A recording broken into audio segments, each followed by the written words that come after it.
Praise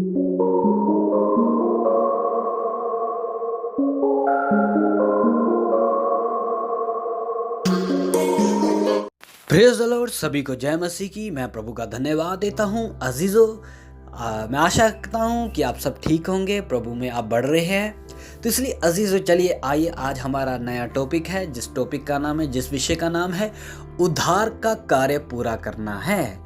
उद्धार का कार्य पूरा करना है, जिसके बारे में हम फिलिपियों की पत्री में पढ़ते हैं। फिलिपियों 2:12 में लिखा हुआ वचन है, प्रभु यीशु का दास प्रेरित पौलुस कहता है, इसलिए हे मेरे प्रियो, जिस प्रकार तुम सदा से आज्ञा मानते आए हो, वैसे अब भी ना केवल मेरे साथ रहते हुए, विशेष करके अब मेरे दूर रहने पर भी डरते और कांपते हुए अपने अपने उद्धार का कार्य पूरा करते जाओ। फिलिपियों 2:12 में। तो मैं आपको बताना चाहता हूँ, जब एक व्यक्ति यीशु मसीह को अपने व्यक्तिगत जीवन का उद्धारकर्ता मानकर ग्रहण करता है, तब उसके जीवन में एक अच्छा कार्य आरंभ होता है। फिलिपियों की पत्री में 1 अध्याय के उसके 6 वचन में आप पढ़ लीजिएगा। तो मैं आपको बताना चाहता हूँ, हम देखेंगे उद्धार के विषय में सीखते समय उसमें 3 भाग है। उद्धार का विषय में 3 बातें हैं। उद्धार मतलब साल्वेशन, जिसे हम बोलते हैं पंजाबी में मुक्ति। तो मैं अजीजों आपको बताना चाहता हूँ, उद्धार के विषय में सीखते समय उसमें 3 भाग हैं। नंबर 1, उद्धार पाया है। नंबर 2, उद्धार पा रहे हैं। नंबर 3, उद्धार पाएंगे। फिर से बोलना चाहता हूँ, उद्धार के विषय में 3 बातें आती है। नंबर 1, उद्धार पाया है। नंबर 2, उद्धार पा रहे हैं। नंबर 3, उद्धार पाएंगे। जब एक व्यक्ति को अपने पापों का पश्चाताप होता है और यीशु मसीह को अपना उद्धारकर्ता मानकर स्वीकार करता है, तो ठीक उसी समय उसके जीवन में उद्धार का कार्य आरंभ होता है, यानी कि शुरू होता है। लेकिन उस व्यक्ति का मनुष्य स्वभाव बदलकर ईश्वरीय स्वभाव के समान की अवस्था में परिवर्तित होने के लिए अनेक प्रकार के दुख और क्लेशों की घटनाओं के द्वारा उसका विश्वास और समर्पण परखा जाता है। यानी कि हम उसके लिए, आप वचन देख लीजिएगा, मैं आपको बता देता हूँ। दूसरा पत्रस 1:4। तो इसके विषय में मैं आपको बताना चाहता हूँ, इसके विषय में प्रेरित पौलुस कहता है, हे प्रियो, जबकि ये प्रतिज्ञाएं हमें मिली है, तो आओ हम अपने आप को शरीर और आत्मा की मलिनता से शुद्ध करें और परमेश्वर का भय रखते हुए पवित्रता को सिद्ध करें। दूसरा कुरिन्थियों उसका 7 अध्याय उसका 1 वचन मैंने पढ़ा है।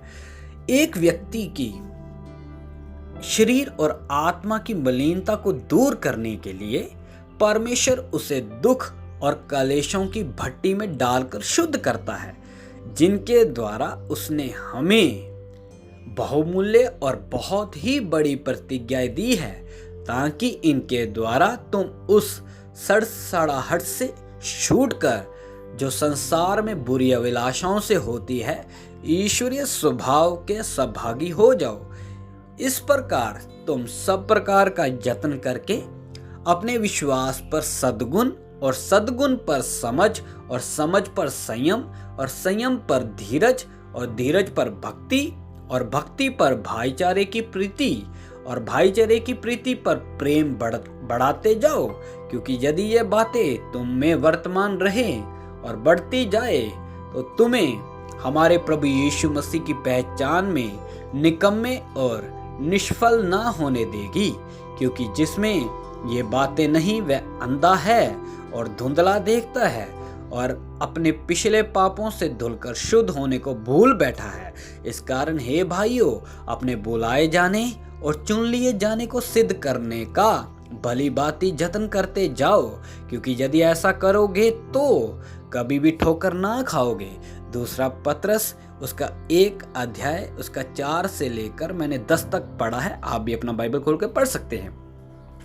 इसी रीति से मसीह की शिक्षा की आरंभ की बातों को छोड़कर हमें सिद्धता की ओर आगे बढ़ना है। इब्रानियों की पत्री उसका 6 अध्याय उसका 1 और 2 वचन भी आप ध्यान से पढ़ लीजिएगा बाइबल खोलकर। इस उद्धार के अनुभव को उद्धार पा रहे की अवस्था के रूप में जान सकते हैं। जब यीशु गुप्त रीति से बादलों तक आएंगे तथा हमारी दीनहीन देह का रूप बदलकर अपनी महिमा के अनुकूल बना देगा। फिलिपियों उसका 3 अध्याय 21 आप पढ़ सकते हो। इस अनुभव को उद्धार पाएंगे का अनुभव कहते हैं। तो फिर मैं आपको बताना चाहता हूं, क्योंकि प्रभु जिससे प्रेम करता है उसकी ताड़ना भी करता है, और जिसे पुत्र बना लेता है उसको कोड़े भी लगाता है।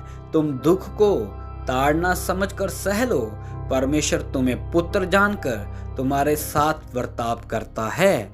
वह कौन सा पुत्र है जिसकी ताड़ना पिता नहीं करता? यदि वह ताड़ना जिसके भागी सब होते हैं तुम्हारी नहीं हुई, तो तुम पुत्र नहीं पर व्यभिचार की संतान ठहरे। फिर जबकि हमारे शारीरिक पिता भी हमारी ताड़ना किया करते थे और हमने उनका आदर किया, तो क्या आत्माओं के पिता के और भी अधीन ना रहे, जिससे हम जीवित रहे? वह तो अपनी अपनी समझ के अनुसार थोड़े दिनों के लिए ताड़ना करते थे, पर वह तो हमारे लाभ के लिए करता है कि हम भी उसकी पवित्रता के भागी हो जाए। वर्तमान में हर प्रकार की ताड़ना आनंद की नहीं पर शोक की ही बात दिखाई पड़ती है, तो भी जो उसको सहते सहते पक्के हो गए, बाद में उन्हें चैन के साथ प्रतिफल मिलता है। इब्रानियों की पत्री आप 12 अध्याय के 6 से 11 तक आप भी खोल के पढ़ लीजिए, मैंने पढ़ दिया है। इब्रानियों की पत्री उसका 12वां अध्याय उसका 6 से लेकर 11 तक। जब हम कष्ट में होकर चलते हैं तो ये जान लेते हैं कि परमेश्वर हमसे कितना अधिक प्रेम करता है। परमेश्वर हमको पुत्र जानकर ताड़ना देते हुए चलाता है। जब हम जीवन में आए कष्टों को सहते सहते पक्के हो जाते हैं, तब हम प्रभु के समान बदलते जाते हैं। परंतु जब हम सबके उगड़े चेहरे से प्रभु का प्रताप इस प्रकार प्रकट होता है जिस प्रकार दर्पण में, तो प्रभु के द्वारा जो आत्मा है हम उसी तेजस्वी रूप में अंश अंश करके बदलते जाते हैं। 2 कुरिन्थियों 3:18। ये सुसमाचार ही सही सुसमाचार है। इन दिनों में प्रचारक सही उपदेश को नहीं सिखाते। लोगों की भीड़ को इकट्ठा करने के लिए वे सुसमाचार को तोड़ मरोड़ कर और मनुष्य के मन को भाने वाली बातों में फंसा देते हैं। वह दूसरा सुसमाचार है, और ये शैतान की बहुत बड़ी युक्ति है। शैतान की इस युक्ति से बचने के लिए हर विश्वासी वचन के अनुसार अपना जीवन व्यतीत करे।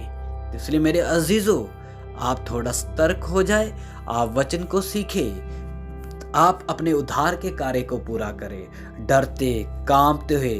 पौलुस बोलता है तुम क्या करो, अपने उद्धार के कार्य को पूरा करते जाओ। बहुत सारे मसीह लोग सोचते हैं शायद मैंने बपतिस्मा लिया है, मैंने पवित्र आत्मा पाया है, ये मेरा उद्धार हो गया। नहीं भाई, ये तो एक बुनियाद की बातें हैं।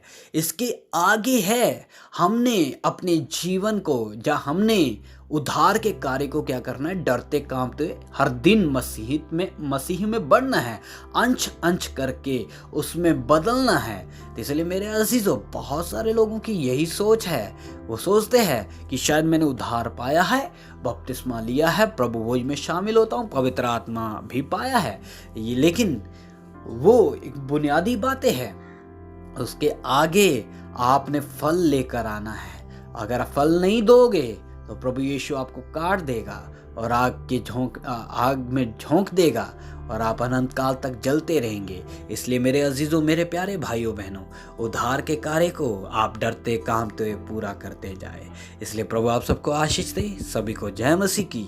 प्रभु आपके साथ रहे। आमीन।